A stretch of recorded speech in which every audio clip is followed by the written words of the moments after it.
যুদ্ধ বন্ধ করে বেরিয়ে যাও হামাস, এভাবে ধ্বংসস্তূপে দাঁড়িয়ে এবার হামাস বিরোধী স্লোগানে উত্তাল হয়ে উঠল গাজা উপত্যকার। মৃত্যুর মুখে দাঁড়িয়ে হামাসকে প্রথমবারের মতো সন্ত্রাসী গোষ্ঠী আখ্যা দিয়ে গাজার উত্তরাঞ্চলের বিত লাহিয়ায় একজোট হন স্বজনহারা শত শত ফিলিস্তিনি। ব্যানার প্লাকার্ড হাতে স্লোগান দেন নিঃস্ব ফিলিস্তিনিরা। বিক্ষোভে সব বয়সীদের সঙ্গে জড়ো হয় ছোটরাও। সবার মুখ ঘুরে ফিরে এসে একই প্রশ্ন উঠে এসেছে, হাজার হাজার নিহতদের বিনিময়ে ঠিক কি অর্জন করতে চাইছে হামাস?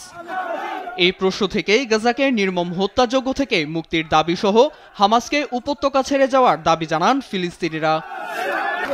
এই সময় বিক্ষোভকারীদের ছত্রভঙ্গ করতে হামলা চালায় মাস্ক পরা হামাসের সদস্যরা। তবে লাঠিসোঁটার মুখেও স্লোগান দিতে থাকেন বিক্ষোভকারীরা। 18 মার্চ যুদ্ধবিরতি ভঙ্গ করে গাজায় ফের হামলা চালায় ইসরায়েলি প্রতিরক্ষা বাহিনী IDF। এতে নতুন করে প্রাণ গেছে শত শত ফিলিস্তিনির। নীরব দাস, নিউজ ডেস্ক, দেশ টিভি।